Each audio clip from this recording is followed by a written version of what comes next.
Kita masuk di bagian pertama, Introduction IT Audit. Apakah audit itu? Nah, sebelum masuk ke IT Audit, kita akan bicara juga tentang audit itu apa gitu. Ya, apakah audit itu? Nah, dalam buku yang ditulis oleh Alvin Ahrens dan James K. Lubeck gitu, mengatakan bahwa auditing is the process by which a competent independent person accumulate and evaluate evidence about quantifiable information related to specific economic entity dan seterusnya. Artinya bahwa audit itu merupakan suatu proses dengan kompetensi tinggi, dengan orang yang independen gitu ya. Kemudian mengevaluasi berdasarkan bukti-bukti gitu. Dengan tujuan untuk melaporkan kondisi dari suatu organisasi, ya, berdasarkan kriteria-kriteria yang ada. Gitu. Nah, kalau dalam bahasa Indonesia, saya mengutip dari Sukrisno Agus, auditing adalah suatu pemeriksaan yang dilakukan secara kritis dan sistematis. Sebentar, saya coba pakai pointer lagi ya. Nah, kritis dan sistematis oleh pihak-pihak yang independen terhadap laporan keuangan yang telah disusun oleh manajemen beserta catatan-catatan pembukuan dan bukti-bukti pendukungnya dengan tujuan untuk dapat memberikan pendapat mengenai kewajaran suatu laporan. Nah, ini sebenarnya lebih ke auditing laporan keuangan karena memang pada awalnya audit itu sangat terkait erat dengan keuangan. Tapi pada perkembangannya audit berkembang menjadi berbagai jenis, salah satunya adalah IT tadi ya. Jadi pemeriksaan dilakukan secara kritis dan sistematis. Harus sistematis, harus kritis. Ya. Pendalaman sebuah bukti tentu saja harus kritis dan sistematis. Dilakukan oleh pihak yang independen terhadap laporan, ya, independen.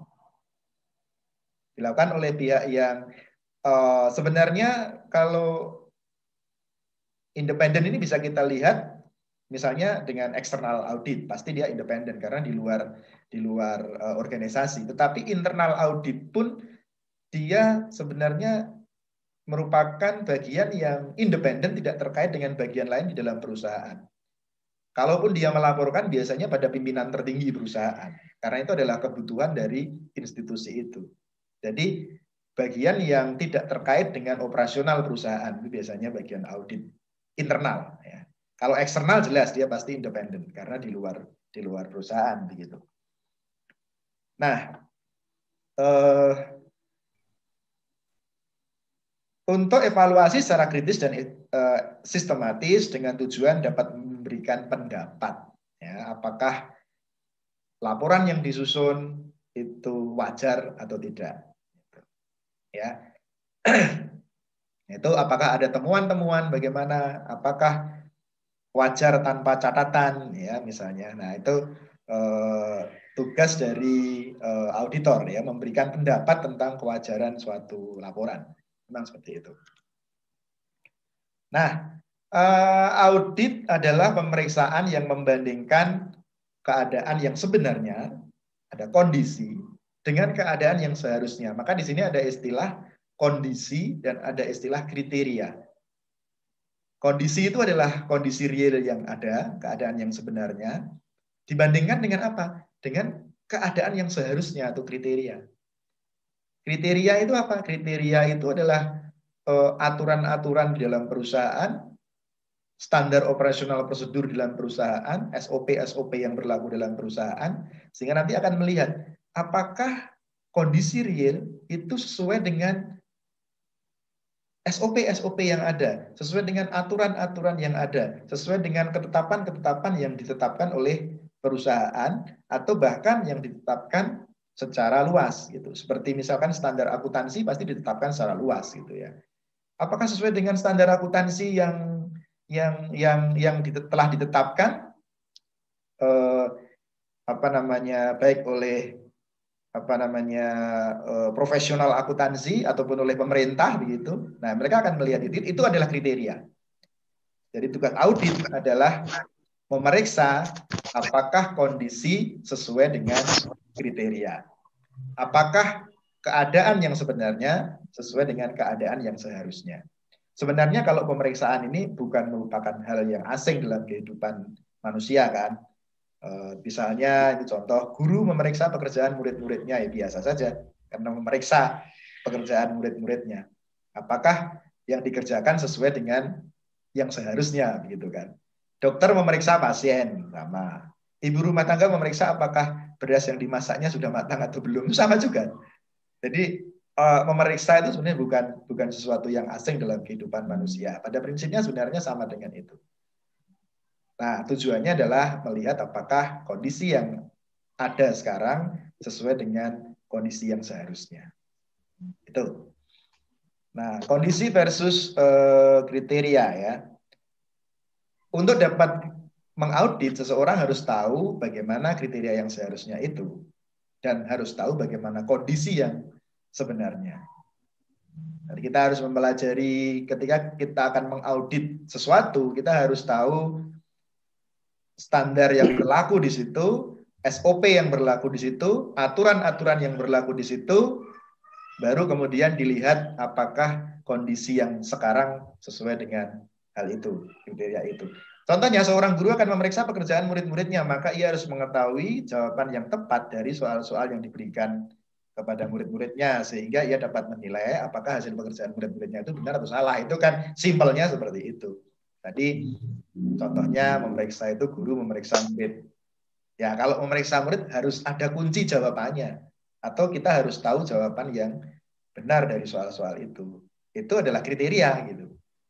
Nah, kondisinya apakah jawaban siswa itu sesuai dengan jawaban yang seharusnya, itu yang akan diperiksa. Sesimpel itu sebenarnya. Ya, auditor juga harus terlebih dahulu mengetahui setiap kriteria mengenai permasalahan yang akan diaudit sebelum ia melakukan audit, sehingga waktunya tidak akan banyak terbuang untuk mencari dan memahami kriteria.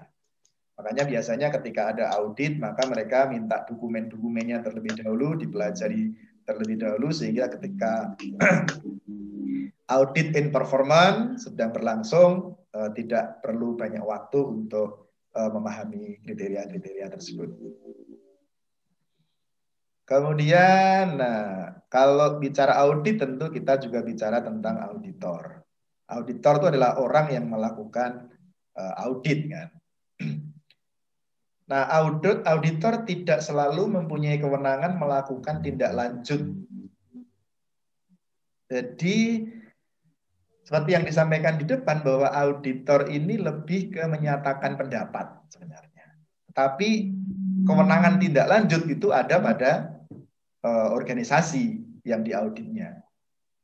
Ya. Auditor yang tidak berwenang untuk melakukan tindak lanjut adalah auditor fungsional, yaitu auditor yang tidak boleh melakukan tindak lanjut, sebab apabila demikian maka ia sudah mencampuri urusan pelaksanaan. Seperti tadi biasanya lebih ke memberikan pernyataan begitu.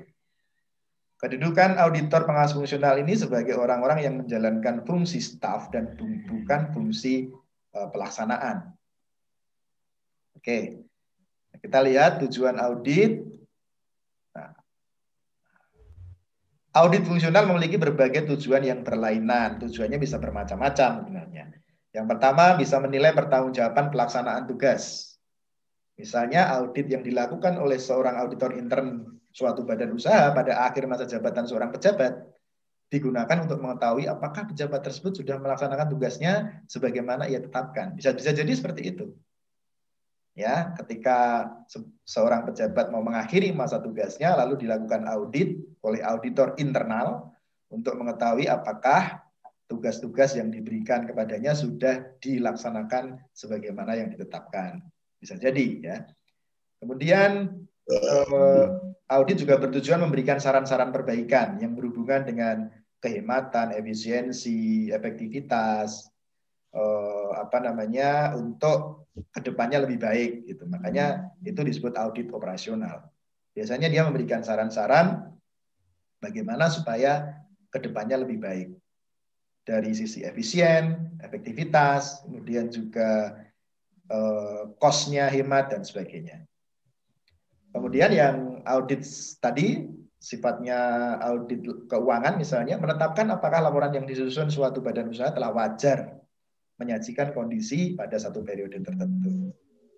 Jadi biasanya untuk memberikan pendapat tadi, apakah laporan itu wajar atau tidak. Kalau tidak wajar berarti ada temuan. Nah, temuan harus ditindaklanjuti oleh organisasi tersebut tentu saja. Hal ini ditemukan pada audit yang dilakukan oleh para akuntan publik misalnya, di mana salah satu fungsi akuntan publik adalah memberikan pendapat yang objektif terhadap laporan kepada para pemakai laporan tersebut, baik itu pemegang saham, kreditur, instansi pemerintah, dan pihak-pihak lain yang berkepentingan terhadap audit itu. Nah, saya pikir itu audit secara umum ya. Oke. Nah, kita sudah mulai masuk ke IT audit ya. Ada yang menyebut IT audit, ada yang menyebut IS audit, sama aja sebenarnya. IT Information Technology, IS Information System. Makanya ada yang menyebut audit TI, ada yang menyebut audit sistem informasi. Kalau dulu di perusahaan itu biasanya Electronic Data Processing atau Computer Information System. Ya, makanya di beberapa lembaga pemerintah misalnya dia divisinya masih divisi EDP gitu ya, Electronic Data Processing. Ya. Nah, IT audit ini awalnya merupakan perluasan dari audit biasa. Nah, kenapa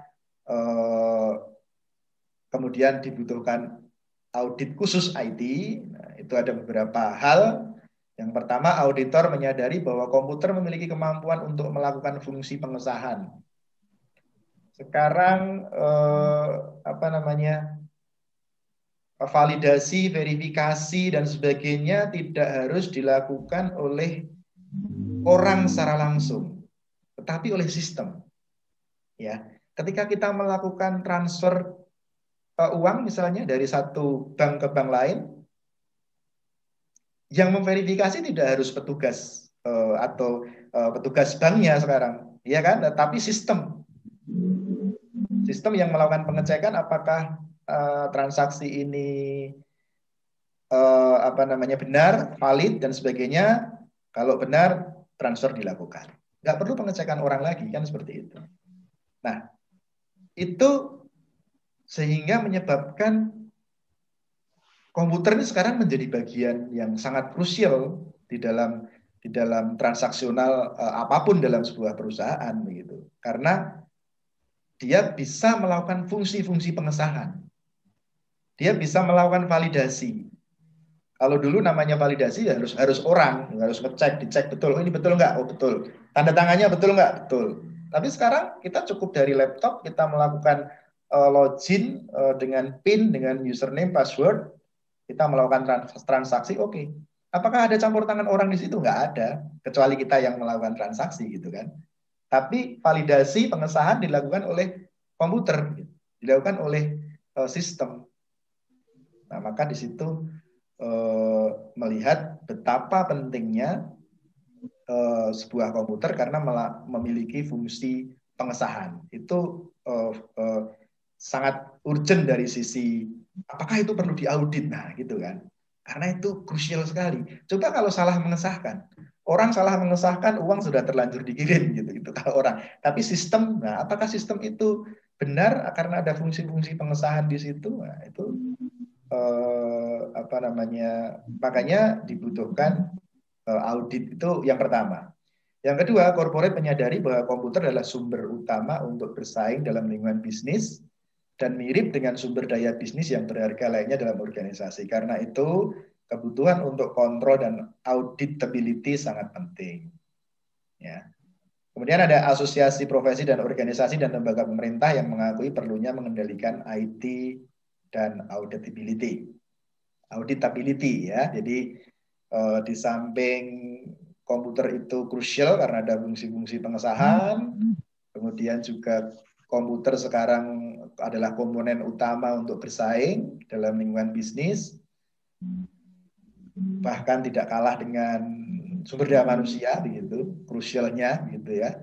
Kemudian pemerintah, asosiasi profesi, nah menghendaki adanya IT dan auditability sehingga IT audit ini sangat penting untuk dilakukan. Nah, hal lain juga mengapa IT audit? IT biasanya menyangkut dana yang sangat besar. Bahkan ada yang investasi terkait IT ini lebih dari 50% total investasi perusahaan. Ini luar biasa sekali. Ya, jadi menyangkut dana yang sangat besar. Dan yang kedua, investasi di bidang TI biasanya tidak segera terlihat kaitannya langsung dengan revenue perusahaan. Problemnya dengan investasi yang sangat besar, efeknya terhadap revenue perusahaan itu kadang-kadang tidak terlihat langsung gitu. Bahkan sifatnya seringkali intangible, gitu, tidak nampak gitu. Itu terkait dengan poin 3. Ya, investasinya besar, operasionalnya mungkin juga besar, tetapi manfaatnya terkadang banyak yang sifatnya intangible. Intangible asset mungkin Pak ya, Ya, maksudnya kata intangible asset merupakan bagian intangible asset, ya, aset-aset yang tidak tangible ya. Nah, pandangan para pengguna mengenai manfaat IT pada umumnya juga berbeda-beda antara manajemen dengan operasional, operator, antar pihak manajemen juga pandangannya berbeda-beda. Kadang-kadang ada yang menganggap bahwa IT ini very urgent dalam penerapannya. Orang-orang yang teknologi minded biasanya begitu. Tapi orang-orang masih melihat bahwa ini sebenarnya nggak pakai IT aja bisa kok, misalnya. Ya, ada juga yang berpendapat semacam itu. Karena masih terjadi perdebatan apakah IT ini merupakan driver atau IT ini hanya merupakan enabler gitu. Nah, itu nanti kita akan diskusikan juga nanti. Ada waktu kita akan diskusi. Ada IT yang hanya supporting system, hanya mendukung sebagai enabler ya, mendukung operasional sebuah perusahaan, tetapi ada IT yang bahkan dia menjadi driver gitu. Nanti akan kita lihat. Driver itu ya dia yang mengendalikan perusahaan gitu. Sopirnya bisa dikatakan semacam itu ya. Nah, IT and business value. Nah, pada dasarnya teknologi informasi telah berdampak pada 3 bidang penting dari lingkungan bisnis. Nah, ini yang saya sebut tadi. Membawa dampak pada apa yang dilakukan dalam bisnis, dalam hal informasi, dan sebagai business enabler. Enabler ini sifatnya mendukung dalam meraih tujuan bisnis. Itu enabler. Teknologi secara signifikan telah berdampak terhadap kendali proses. Oke. Sekarang teknologi sudah bisa dikatakan menjadi salah satu kendali utama sebagai jalan untuk melaksanakan proses. Makanya ketika internet mati, kita juga seolah-olah nggak bisa kerja. Ya, padahal dulu tanpa internet juga kita bisa ngajar, kita bisa macam-macam kan. Tapi kalau sekarang internet mati sudah dunia seperti gelap gulita gitu kan. Jadi dia sangat berdampak terhadap kendali proses. Nah, teknologi juga telah berdampak pada pekerjaan audit. Dalam hal ini bagaimana audit dilakukan. Capture dan analisis informasinya itu juga problem. Kalau dulu audit masih terbiasa dengan dokumen-dokumen fisik, dilihat, dicek, dicoret-coret, oh ini sesuai, ini nggak sesuai, dan sebagainya. Tapi sekarang orang berhadapan dengan layar monitor, orang berhadapan dengan database, orang berhadapan dengan... Artinya cara capture informasinya, cara analisis informasinya juga sudah berubah, gitu, mengalami perubahan maksudnya. Ya. Kemudian pengetahuan yang diperlukan untuk mengambil kesimpulan terkait efektivitas operasional atau sistem, efisiensi dan integritas serta integritas laporan juga berdampak terhadap itu gitu. Artinya untuk mengambil kesimpulan antara data-data yang konvensional dengan data-data yang IT tentu saja akan memiliki perbedaan gitu. Ya, sehingga IT memiliki dampak penting terhadap hal itu. Nah, sebelum bicara lebih jauh, kita lihat ada 3 kunci utama pendukung bisnis, yaitu people, orang pasti ya. Kemudian ada knowledge, ini sangat dibutuhkan di dalam bisnis. Kemudian ada coherence. Apa itu? Kita lihat kalau people kan jelas karyawan. Nah, itu faktor penting. Karyawan yang berbakat, termotivasi, dan berkomitmen merupakan faktor kunci suksesnya sebuah bisnis. Oh, ini background saya kok berubah ya. Oke. Sebentar. Nanti kalau direkod kok sistem analis dan desain gitu ya. Padahal tidak saya ubah nih. Oke, saya coba ini dulu.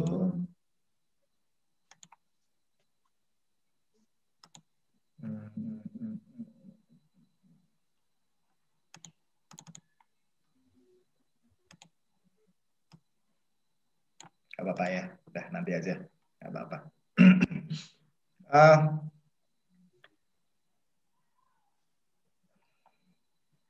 Nah, people tadi merupakan salah satu faktor utama pasti, karena bisnis pasti terkait dengan orang gitu ya.